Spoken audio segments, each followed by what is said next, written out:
So today we will do our next important term of our chapter number 3, national income and its related aggregate.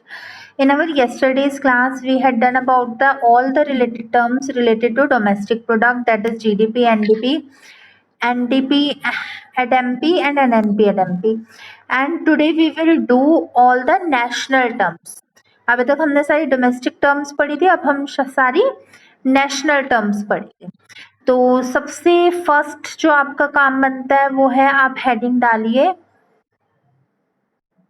डालियो, एक minute.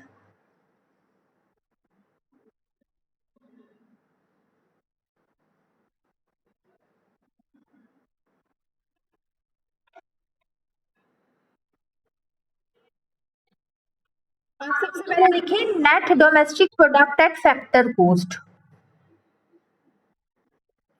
Net domestic product at factor cost.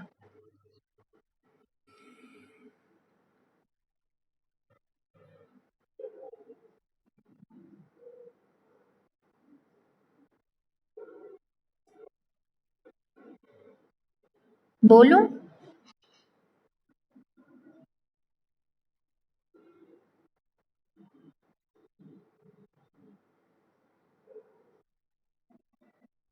बोलूं?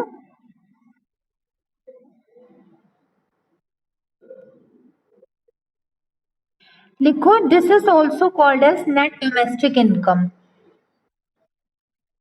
This is also called as net domestic income.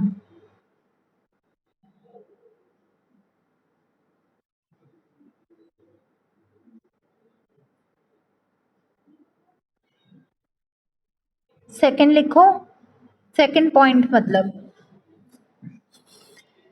it is defined as it is defined as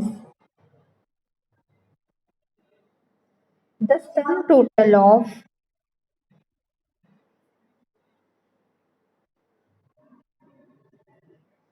the sum total of all the factor income. The sum total of all the factor income. Next point, this must not include this must not include depreciation in it. Depreciation in it. Next point, this can be found out by two formulas. This can be found out by two formulas.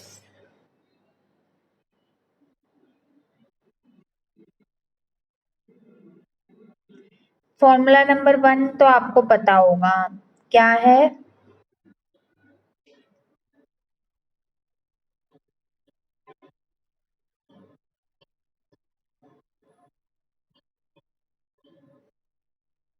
Very good.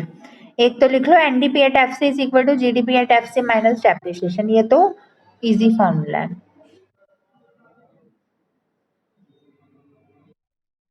Second लिखो formula number 2, उसमें लिखो ये important formula है और ये depreciation वाला तो अधिकतर आता भी नहीं, अधिकतर यही आता है एग्जाम्स में फाइंड आउट करने में। तो उसमें लिखो NDP at F C is equal to compensation of employees. NDP at F C is equal to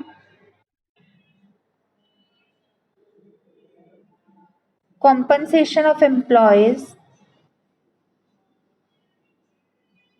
plus rent plus rent plus interest plus interest plus profit। आपको इन जो नेक्स्ट वाले formula में पहले समझ लेते हैं, कुछ चीज सिमिलैरिटी नहीं लग रही compensation of employees, rent, interest, profit में? आपने कभी ऐसा कुछ पहले पढ़ रखा हो? हाँ, ये हमारी फैक्टर इनकम ही है और इसको ऐसे खोल के दिया जाता है, न्यूमेरिकल ऐसे आते हैं जिसमें आपको रेंट गिवन हो, इंटरेस्ट गिवन हो, प्रॉफिट गिवन हो, कॉम्पनसेशन गिवन हो, and you have to find out NDP at FC. ऐसे क्वेश्चंस आते हैं और ऐसे आपको निकालने होते हैं। तो सबसे पहले देख लेते हैं, of course net domestic product at factor cost को हमारा दूसरा नाम नेट डोमेस्टिक इनकम होती है।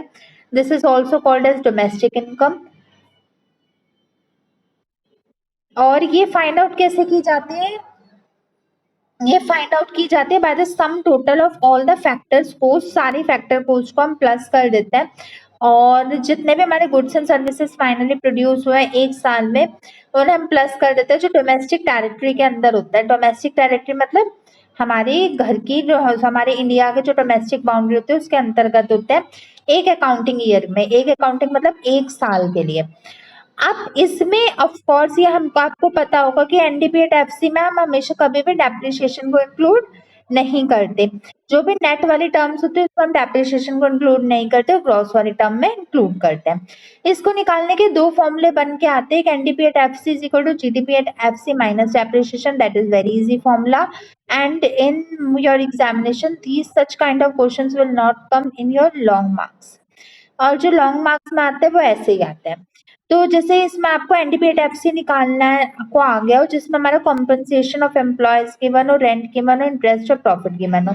ये जो हमारा कॉम्पनसेशन ऑफ एम्प्लॉयज हो गया, रेंट हो गया, इंटरेस्ट हो गया, प्रॉफिट हो गया, ये चारों हमारी फैक्टर्स इनकम कहलाते हैं।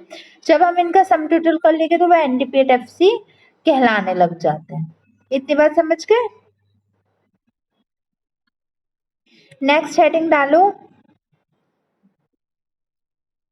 Gross domestic product at FC. Gross domestic product at FC.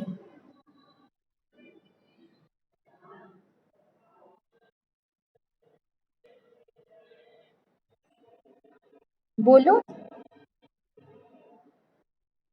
Okay, मुझे बता देना।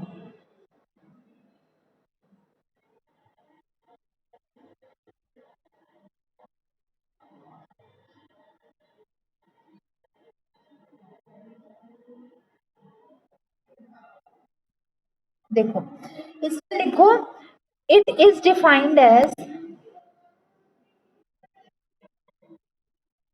it is defined as the sum total of factor cost incurred on the production of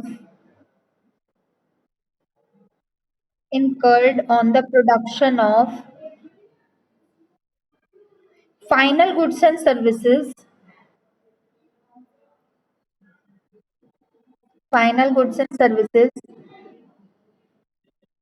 within the domestic territory of a country,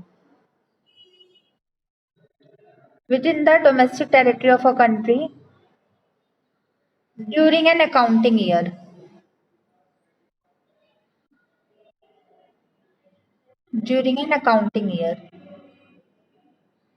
full stop। Second point लिखो, it includes depreciation in it।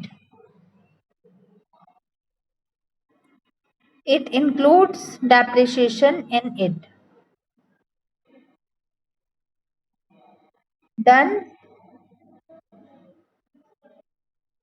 Next लिखो, GDP at FC के भी वही दो फॉर्मूले होते हैं। पहले तो आप बताओगे।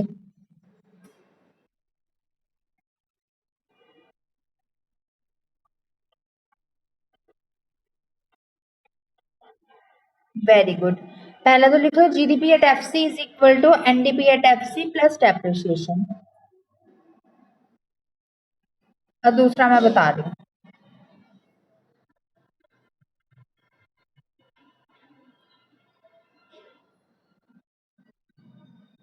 बोलो। वो दूसरा लिख दो, GDP at FC is equal to compensation of employees, वही ऊपर वाले चारों ही हैं, compensation of employees plus rent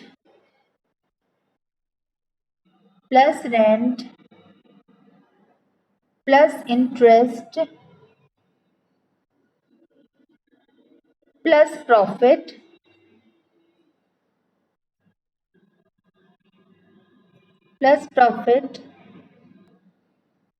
plus इसमें पांचवी चीज प्लस कर लो, डेप्रिसिएशन।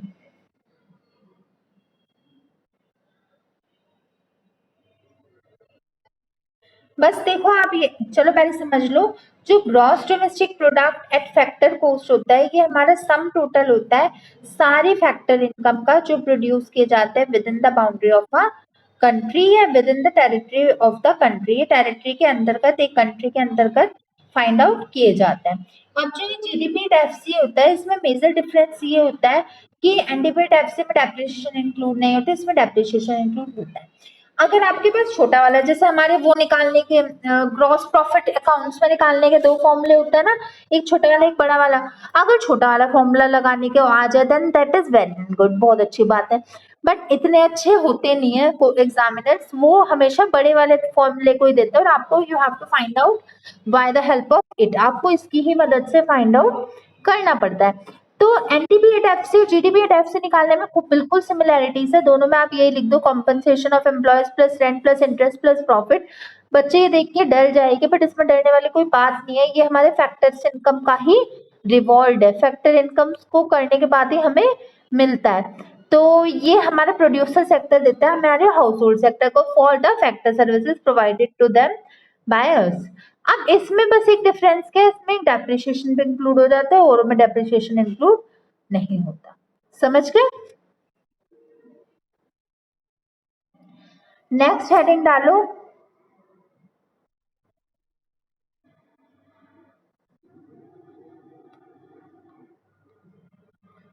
लिखो gross national product at FC factor cost, gross national product at factor coast.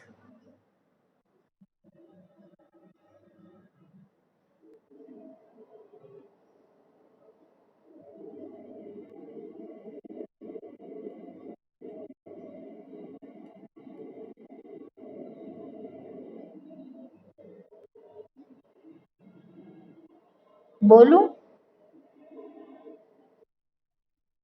लिखो it is defined as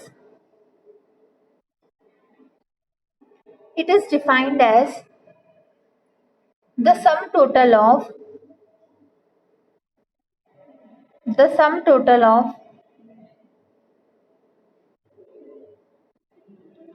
gross domestic product at factor cost, gross domestic product at factor cost and net factor income from abroad.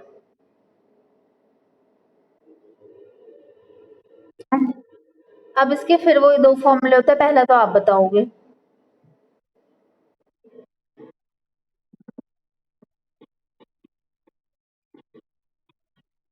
Very good. पता है बच्चे इतना डरते ही नहीं फॉर्मूले को याद करने में, रिमेम्बर करने में, जो आपको चुटकियों में ही लर्न होगा, क्योंकि आपने रटे नहीं, आपने समझे हैं। आप कहीं और का स्क्रैनियो लो तो अधिकतर टीचर्स क्या करवाते हैं, पहली बात तो सबसे पहले नेशनल इनकम से स्टार्ट करवाते हैं। चलो इसमें तो कोई दिक्कत नहीं है, कोई भी चैप्टर करवा लो, करना तो आगे भी आपको है पीछे भी आपको है।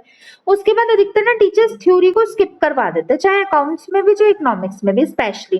बट मैं साथ साथ थ्योरी को लेकर चलती हूँ, क्योंकि मेरा ये मानना है अगर बच्चे की थ्योरी अच्छी होती है तो वो न्यूमेरिकल खुद अच्छे से आ जाता है। अगर मैं आपको डायरेक्टली बता देती कि ये इसकी फॉर्मूले, इसे याद कर लो, देखो याद तो आप करते लेकिन तब रट्टा मार के करते, अब आपको समझ आ गया तो आप खुद फॉर्मूले को फ्रेम आउट कर पा रहे हो।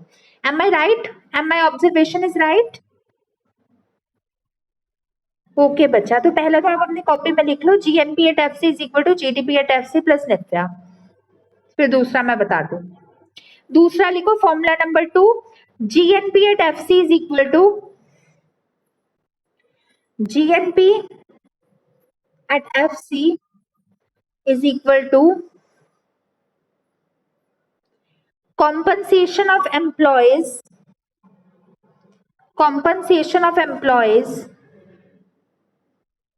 plus rent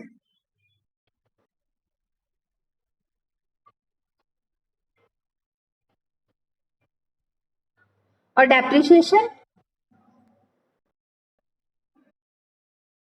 वो भी होगा ना बच्चा, जितनी चीजें जीडीपी टैक्सी में आएगी उतनी तो आनी ही आनी है। प्लस निफ्टी ही तो ऐड हुआ, वो कह लो वो छोटा फॉर्मूला है, इसे खोल के दिया हुआ है। हाँ वैसे वेरी गुड, बाकी सारा ठीक है, बस इसमें डेप्रिसिएशन भी प्लस कर दो। लिखो कॉम्पन ओके बच्चा, compensation of employees plus rent plus interest, सारा लिख लिया, plus profit plus depreciation plus निफ्या।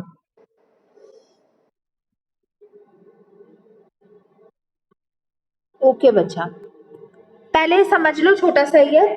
GNP and MP यानी gross national product at factor cost हमारी एक ऐसी कह सकते हैं इनकम होती है जिसमें हमारा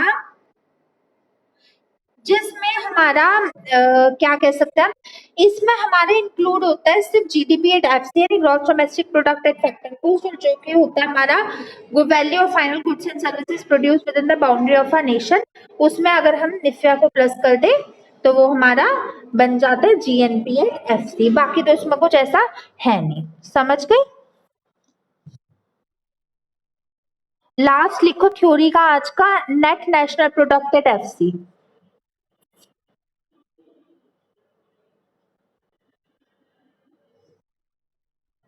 लिखो it refers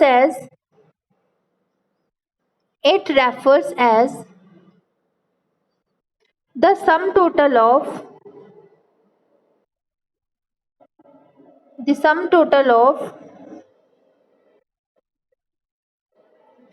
net domestic product at factor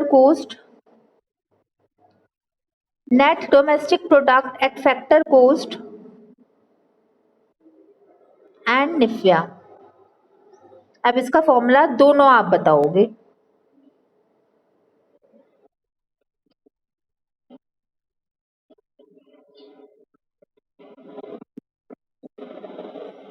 बस वो तो कुछ करने की जरूरत नहीं है।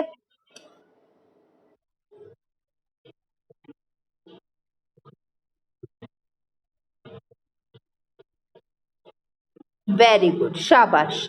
डेप्रिसिएशन को इसे छेड़ने की जरूरत नहीं, क्योंकि डेप्रिसिएशन हमारे एनडीपीएट से निकालते हुए हम इंक्लूड नहीं करते, तो छेड़ने की इसे नीड नहीं है।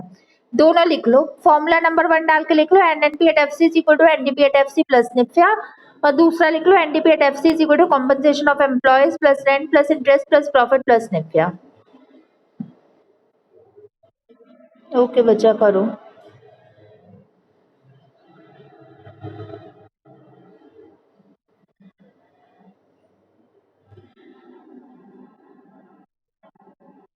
ओके बच्चा, अब it's the time of numericals. Heading डालो numericals.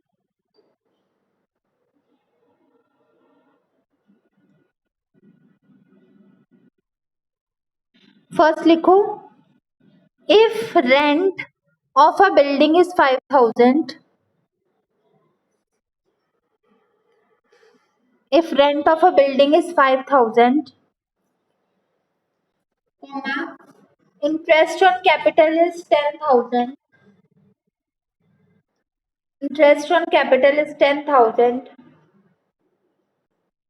comma, profit earned is 15,000,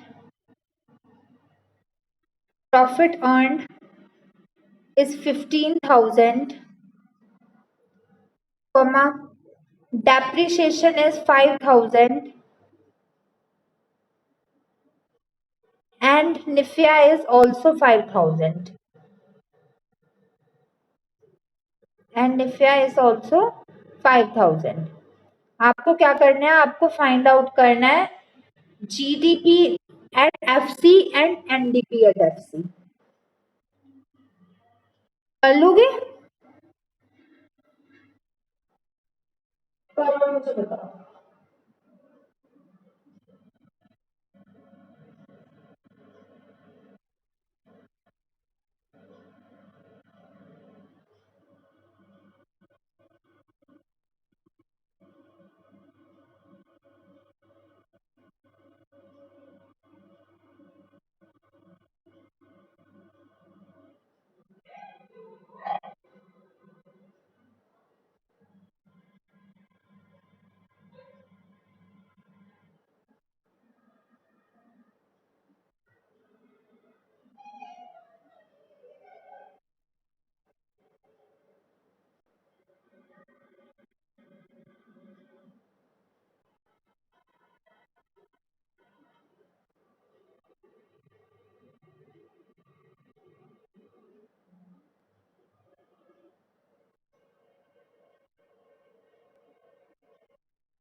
Right.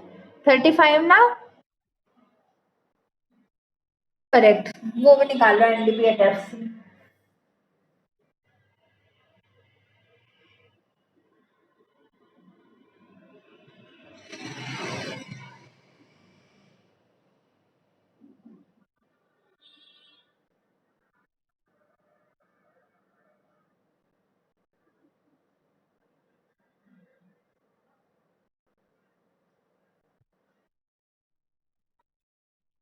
Correct, very good. समझ आ गया वैसे? नेक्स्ट लिखो numerical second for today. If GDP at FC, if GDP at FC is 22,500, is 22,500 and NIFIA is 2,500 and NIFIA is 2,500, then find out then find out GNP at FC.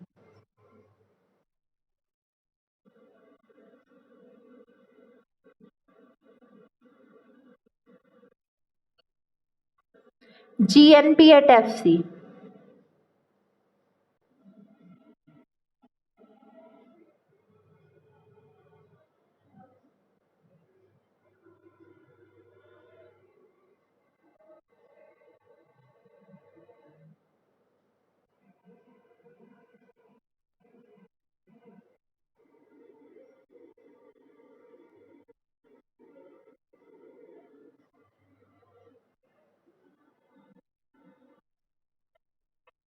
Very good. 25,000 is the correct answer. Then numerical 3 लिखो.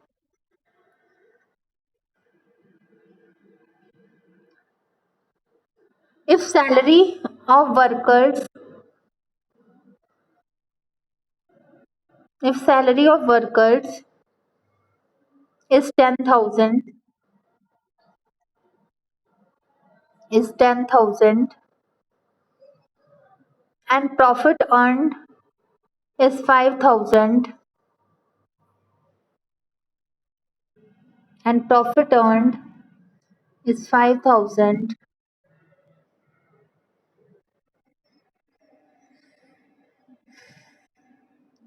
comma is NIFIA is 6,000, then find NNP at FC.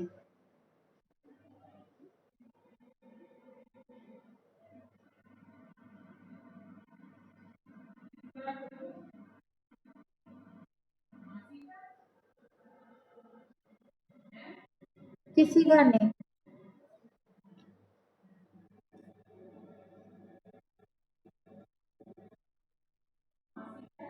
किसी का नहीं है।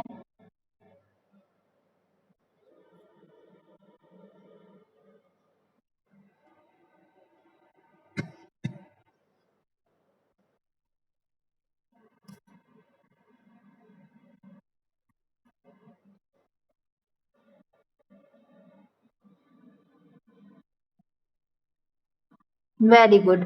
और इनके answer ना अधिकतर या तो रुपीस में होते हैं या करोड़ में होते हैं। चलो अगले क्वेश्चन में मैं आपको बता दूंगी। नेक्स्ट लिखो, find GDP at FC, find GDP at FC if NDP at FC is 16 crore, if NDP at FC is 16 crore and depreciation is 3,250 and depreciation is 3,250.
बताओ क्या?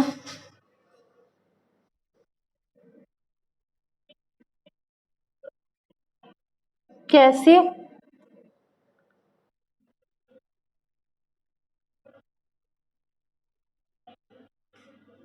हाँ ठीक है ठीक है, कोई बात नहीं, एक बार दोबारा रिपीट करना।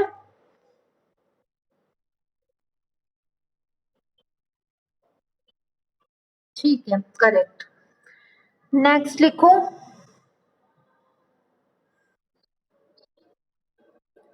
Find NFIA, find NFIA if NNP at FC is 6250, if NNP at FC is 6250 and NDP at FC is 6251.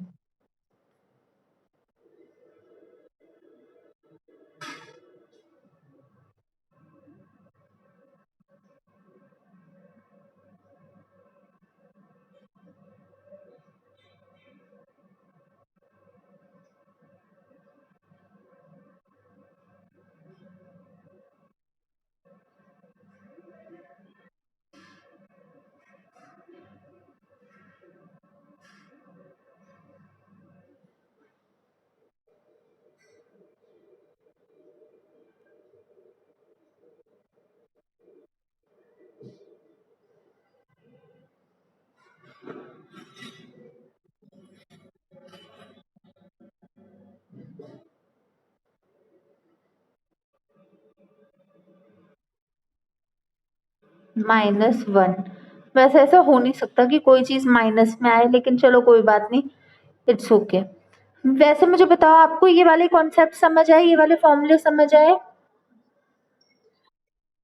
कोई डाउट तो नहीं है इनमें? एक बार स्क्रॉलिंग मतलब एक बार रीड कर लो, देख लो, कंसीडर कर लो। ओके बच्चा, अभी रुको, मैं आपको कुछ, कल मैं थोड़े अलग न्यूमेरिकल करवाऊंगी, कल मैं आपको रियल जीडीपी करवाऊंगी। मैं ये देख रही हूँ कि आपकी बुक में कोई हो तो ऐसे।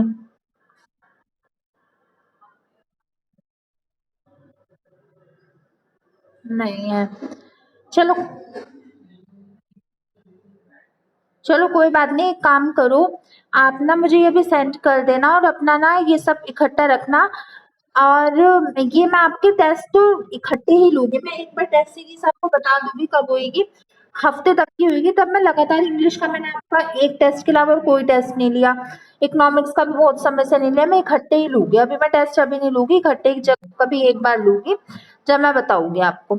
अभी एक काम करो, आप मुझे ये सेंड कर दो और फिर बाकी मैं बाद में करवा दूंगी।